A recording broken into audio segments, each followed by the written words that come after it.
This is the third and final episode documenting the build of this custom guitar. In the first episode, I built the body. In the second, I built the neck. In this installment, I will complete everything else. If you haven't seen the other two videos, I encourage you to do so. I'm equipping this guitar with 3 humbucker-sized pickups, so I'm making a single-piece pickup surround for all 3 out of this thin piece of walnut. It was resawn from the same block of walnut from which I made the top layer of the guitar. I had planned to use these gold surrounds I purchased, but against the gold pickup covers and next to the gold bridge, it was just too much bling. Instead, I used one of them as a template to lay out the openings.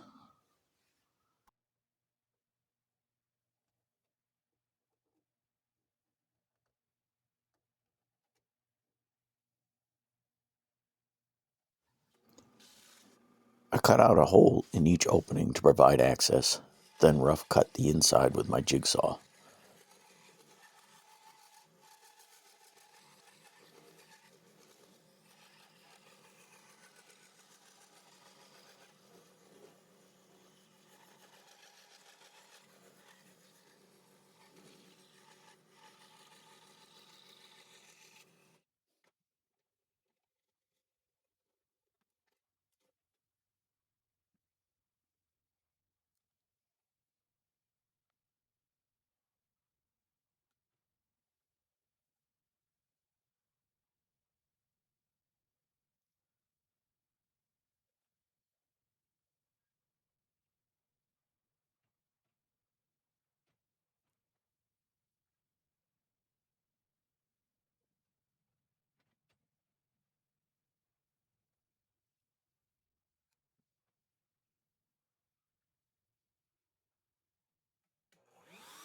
After the debacle with the thin ligaments between the pickup cavities and the body, I was a little concerned about cleaning this up with the router, but it worked out fine.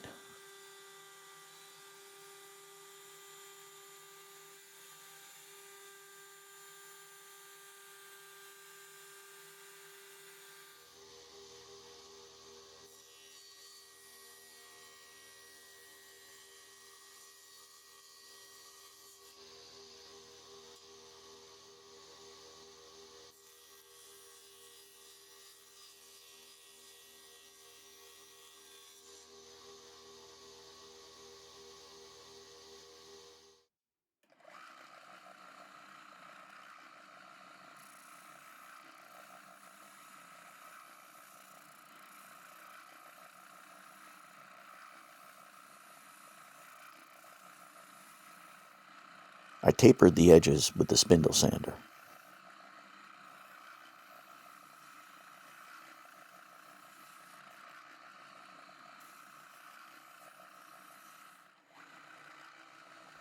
When I test fit the surround on the guitar body, I found a problem. The lower neck side corner overhung the carve of the lower cutaway. I solved that by scalloping the corners of the surround. I did all 4 so it would look uniform.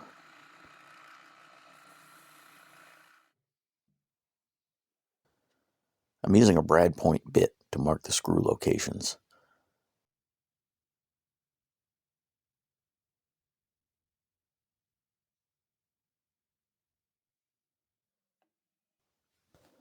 Another metal surround I had kicking around became a drill guide to drill out the mounting screw holes.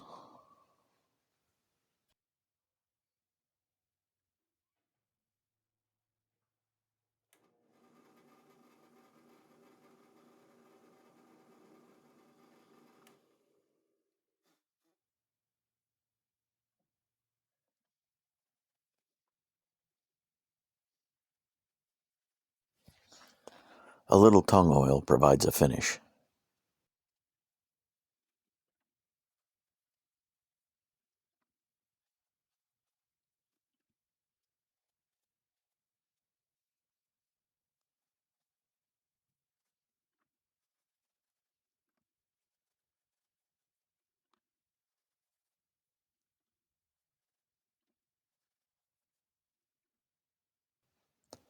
This is a pilot hole for one of the 2 potentiometers.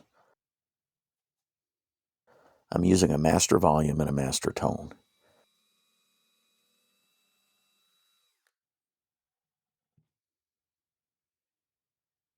It took a bit of experimenting to find the placement of the second knob that appealed to me before I drilled out the second pilot hole.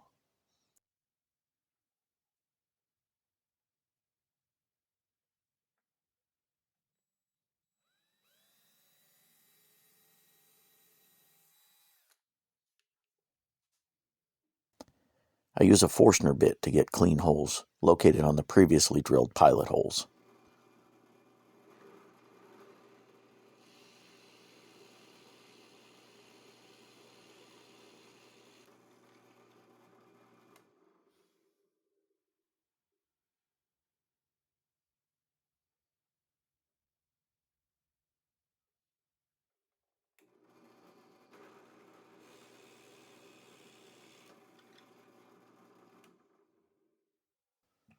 I was a little worried that the potentiometer would interfere with the LED plug, but there was enough clearance.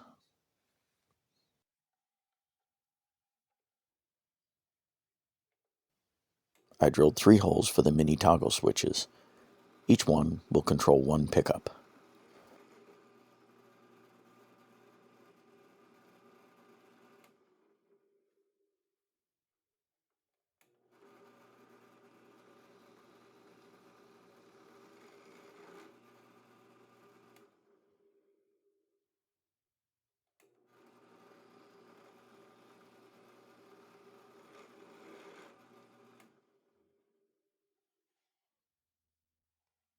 I test fit the pots, knobs, and switches.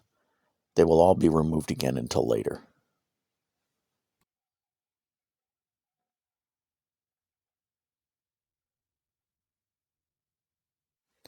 I used a cup-style jack mount. It requires a shallow counterbore for the lip and a through hole. I always struggled to get clean holes for the jack.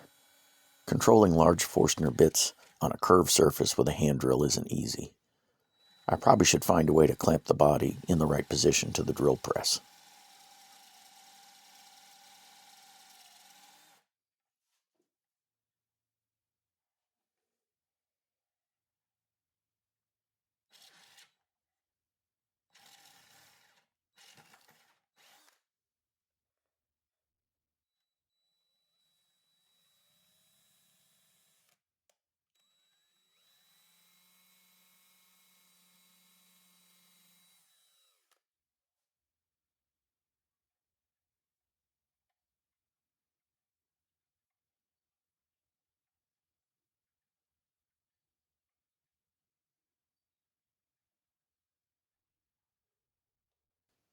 I templated these holes from the pickups around.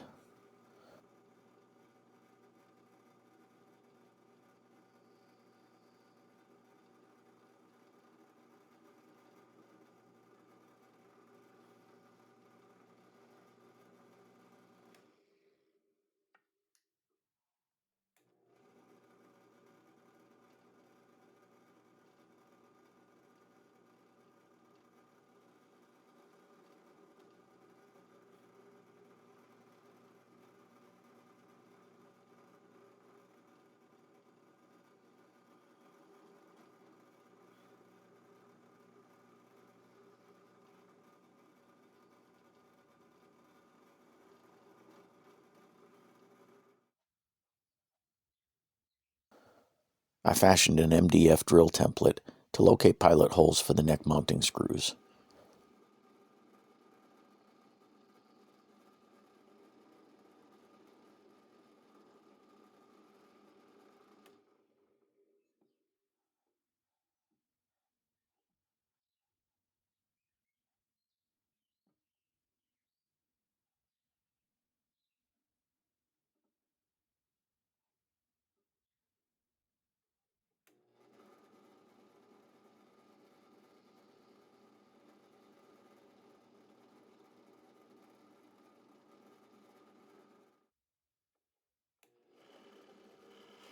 From the back, I used pilot holes to locate the 15mm counterbores for the neck ferrules.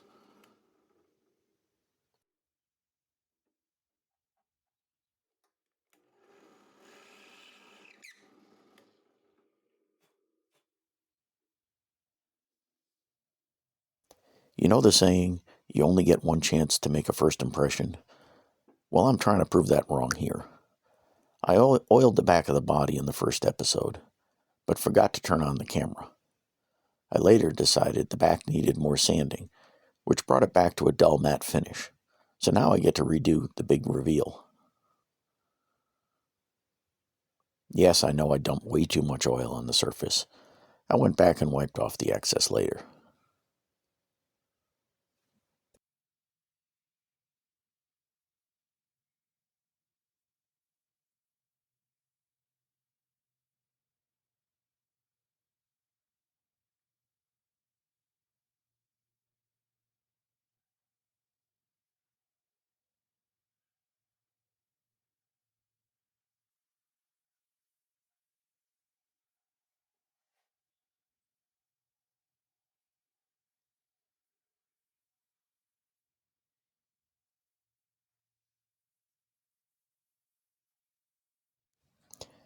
When I cut out the Scorpion inlay for the fretboard, I made 2 of them. I decided this one was too big for the fretboard, but I still wanted to use it, so I'm inlaying it in the control cavity cover.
I'm generating some fine sawdust to fill gaps between the inlay and the cover.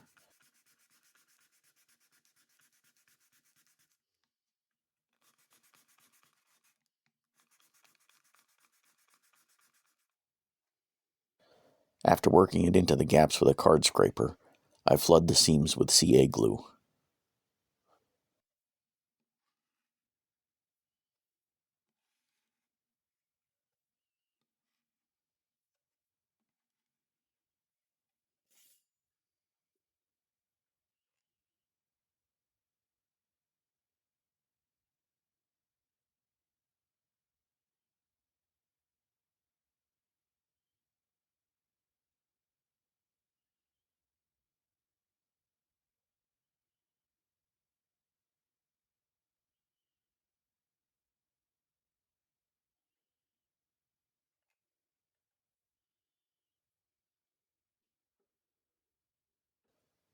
Jumping back to the body, I final drilled the neck screw through holes.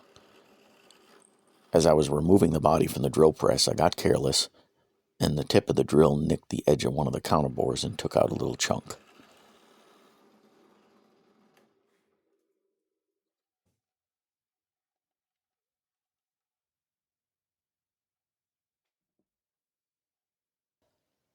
I don't seem to have captured the footage of the repair, but I cut a tiny piece to replace what was missing, filled it in, and sanded it flush. It wasn't perfect, but it's hardly noticeable.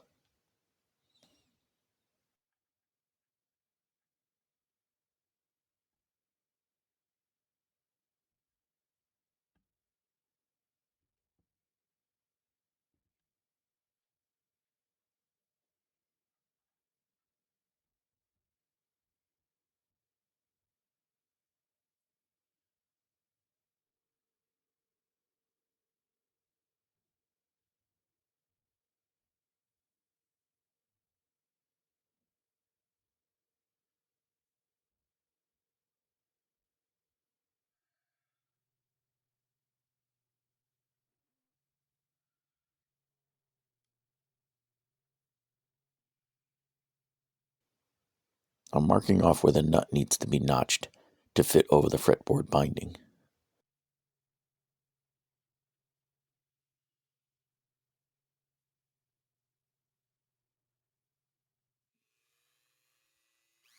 I used a Dremel sanding drum to rough out the notches, then cleaned them up with a chisel.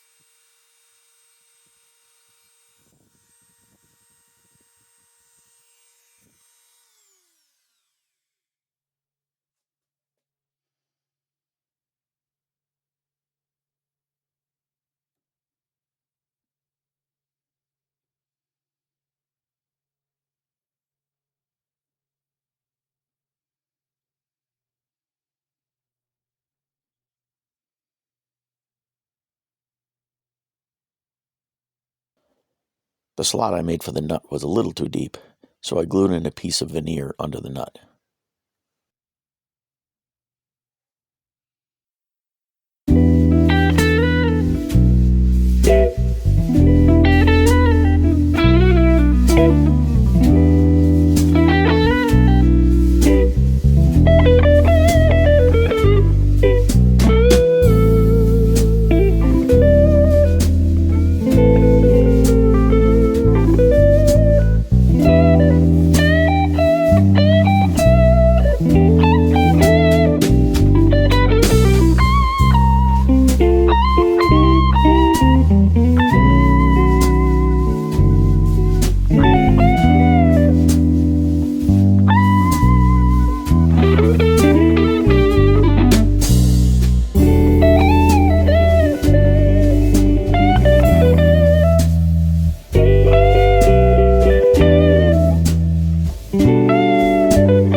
I don't know if it's pronounced shaler or shaller, but I'm a fan of these top-loading roller bridges, but they aren't cheap. They mount with 3 wood screws.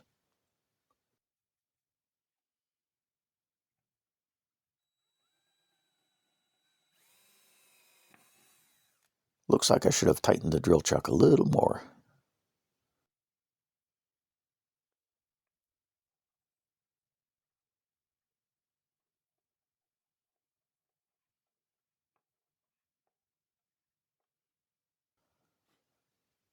Once I get the center screw installed, but not fully tightened, I make sure the bridge is perfectly square to the center line of the guitar. Then tighten the screw and drill out the other 2 holes. 2 of the saddles need to be removed to install the screws.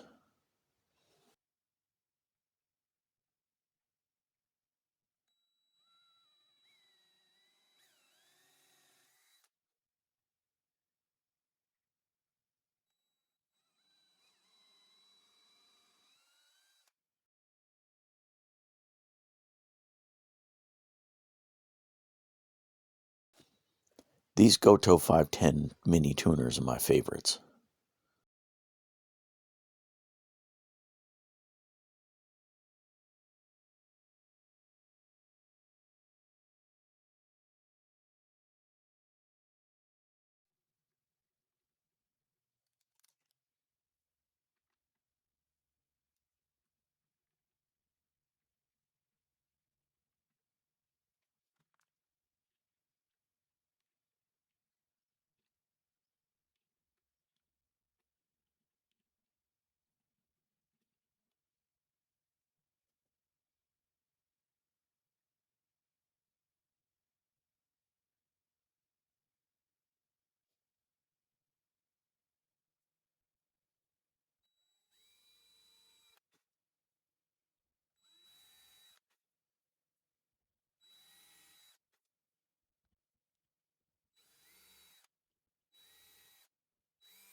Here I am checking the neck alignment before I drill the neck for the mounting screws. I string up the highest and lowest strings and look for proper spacing to the edge of the fretboard all the way down the neck.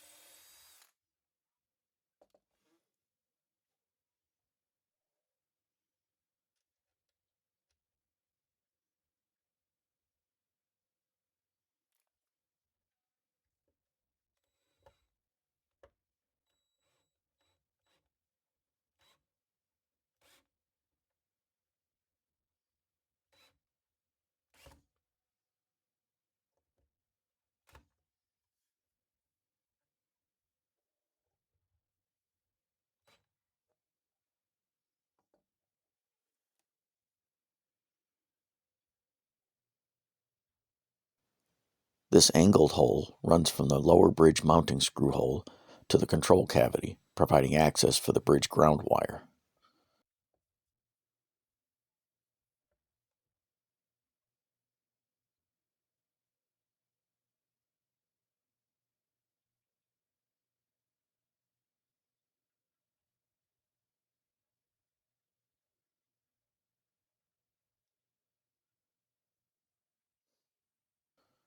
A quick resistance check verifies successful grounding.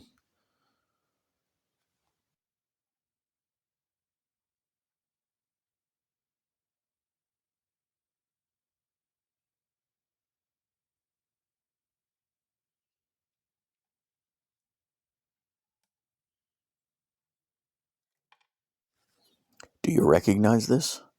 Yeah, unfortunately, it's the connector cable for the LEDs. Somehow I managed to rip it off the LED strip. At this point, I was thinking maybe I needed to abandon the lights, but I wasn't sure how I would even get them back out of the body. I managed to fish out the end of the LED strip so I could rewire it. The LED strip has a rubbery coating, which I melted through with a soldering iron.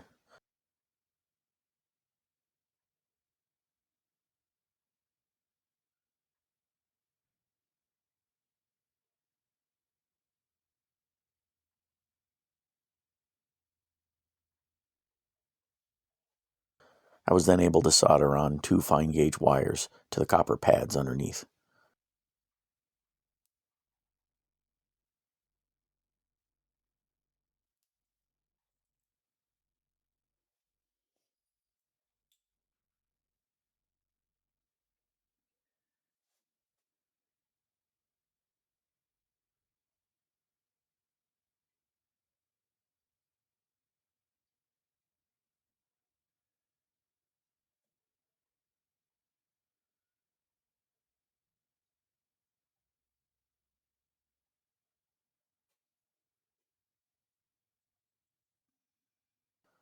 I soldered the other end of the wires to the connector cable.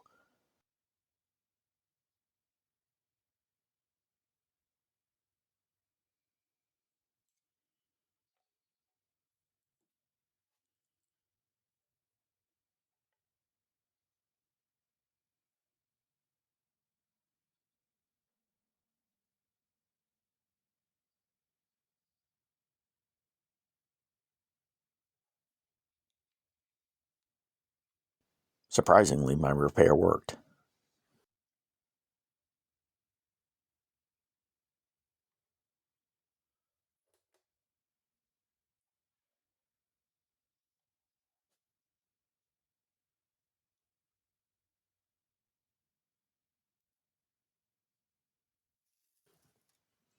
I lined the inside of the control cavity with copper shielding.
I always think I leave adequate access for wiring through the body.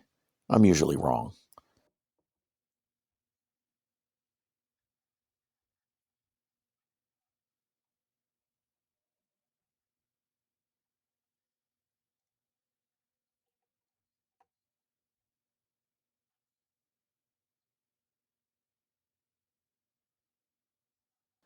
It was a struggle, but I squeezed all the pickup wires through.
Having a single pickup surround for all three pickups made it a challenge to install the springs and adjustment screws.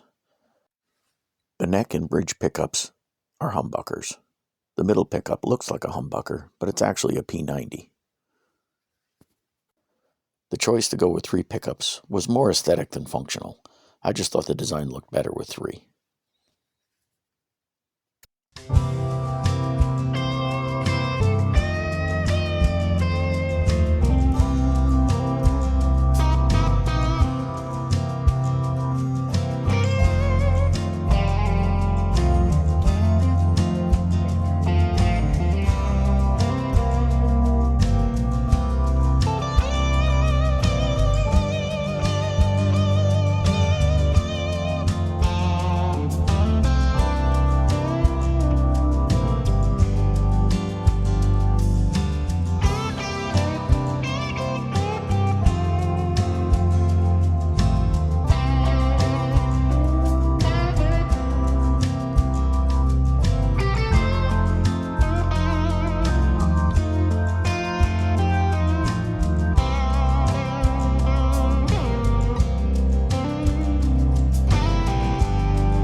You will note that I arranged the tone and volume pots opposite the normal configuration, meaning the volume is further from the neck. I didn't really think about it until the guitar was done. I eventually rewired them the other way around after consulting with my buyer. These double-pole, double-throw toggle switches are technically on-on switches, but I didn't connect anything to the down position, so they act as on-off. Having one toggle controlling each pickup allows all 7 possible combinations of the 3 pickups in an intuitive setup.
My initial test of the pickups showed something was wrong. I wasn't getting amplified sound regardless of the switch positions or the volume setting. When it comes to wiring and electronics, I am definitely not the sharpest tool in the shed, but I figured it out pretty quickly. I had a basic misunderstanding of how the switches worked, but that was cleared up by checking continuity between the terminals in the on and off positions.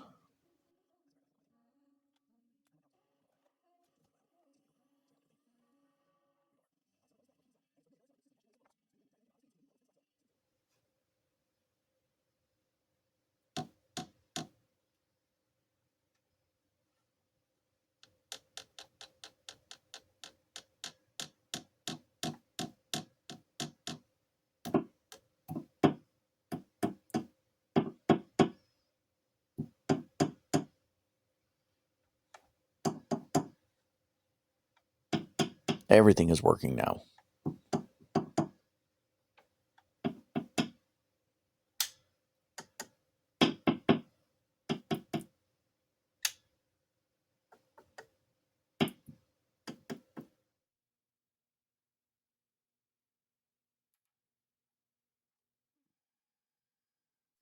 I'm using a pencil cut in half lengthwise to mark off the nut blank level with the frets. This provides an approximate location for the bottom of the nut slots. I can't take credit for the idea. I picked up this approach from someone else's video. I used my fret saw to make two small notches where I wanted the outer strings to sit.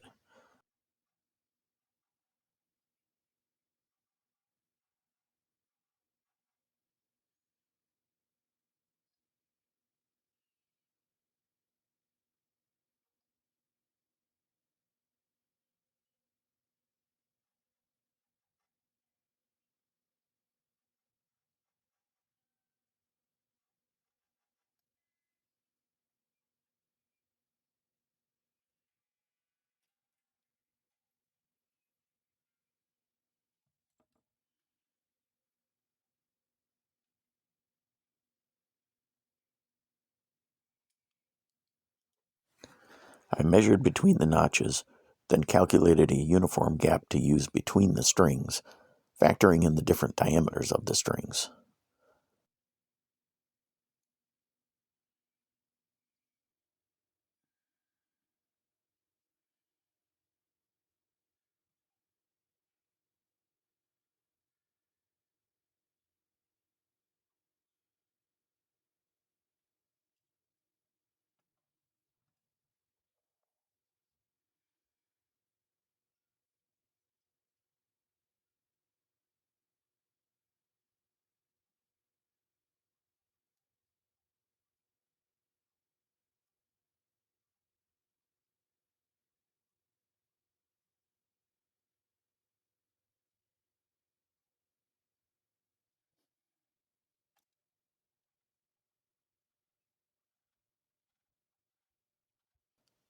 I start my nut slots with Hosco nut files, which have tapered sides.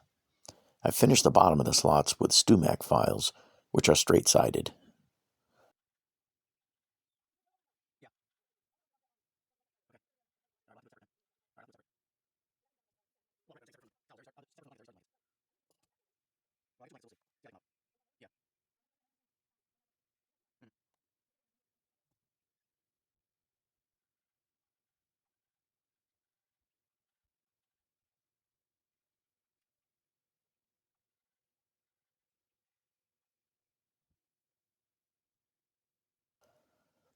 I use a feeler gauge between the strings and the first fret to establish the final nut slot depth.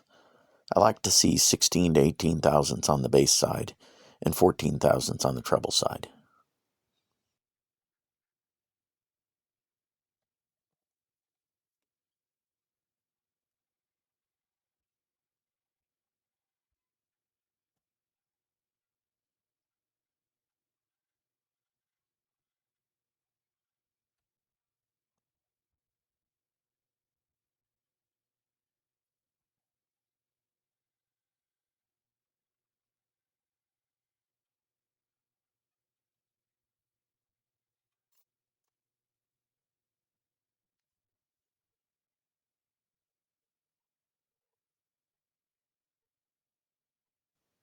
I originally planned for the remote that came with the LED kit to be used to turn the lights on and off. This didn't work, however, with the control cavity cover installed. Instead, I decided to wire the lights through the toggle switches. That meant cutting the hot lead that I had previously wired between the strip and the control cable and daisy chaining it to one on-position terminal on each switch. That way, anytime any pickup is in the on position, the lights will be on.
The LED controller has a USB charging socket, but I didn't want to have to remove the control cavity cover each time it needed a recharge. I bought this adapter to mount into the cover.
People are often surprised to find that I don't play guitar. My original plan was to build one guitar, then learn to play. I found learning to play very frustrating, but building to be fun, so I quit playing and kept building. Now here we are 14 guitars later, and I still can't play. This causes an issue with these build videos, since viewers expect to hear what the final product sounds like. As I neared the end of this build, I started looking for someone to do a demo for me. One morning, I went on a hike and came across a guy wandering the trail barefoot, playing an acoustic guitar and singing. I asked if he would record some sound for me on my guitar, and he agreed. I dropped the guitar off with him the next day. In the meantime, I had already found a buyer. A couple of days later, my buyer requested that the guitar be shipped to Nashville as soon as possible. I ended up pulling the guitar back from the wandering minstrel before he actually recorded anything so I could ship it out. All that is to say, all you get is a short clip of me making random guitar noises. Sorry.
Thank you to anyone who watched this video, and especially to anyone who watched the full series. If you are interested in having a custom guitar built, see my contact information in the comments section below. If you're interested in hearing me play some more, you need your hearing checked.